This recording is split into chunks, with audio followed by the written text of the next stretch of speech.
Hi friends, బాగున్నారా? Praise the Lord. నేను మీ శ్రీను ఇండియా. నాకు బైబిల్లో నుండి ఒక డౌట్.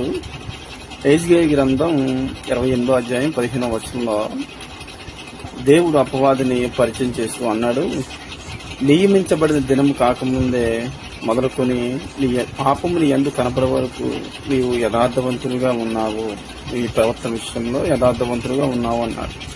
పాపము నీ యందు కనపడే వరకు అన్నాడంటే అంటే అపవాది పాపమై ఉన్నాడా, లేకపోతే వీడు వెళ్ళి పాపాన్ని అంటించుకున్నాడా? ఎవరికైనా సరే బైబిల్ నందు జ్ఞానం కలిగిన వారు ఎవరైనా ఉంటే నేను అడిగిన ఈ ప్రశ్నకి సమాధానం చెప్పగలరు, కామెంట్ చేయండి. పాపము నీ యందు కనపడే వరకు అంటే అప్పుడు దాకా లేని పాపం ఈ అపవాదిలోనికి ఎలా వచ్చింది?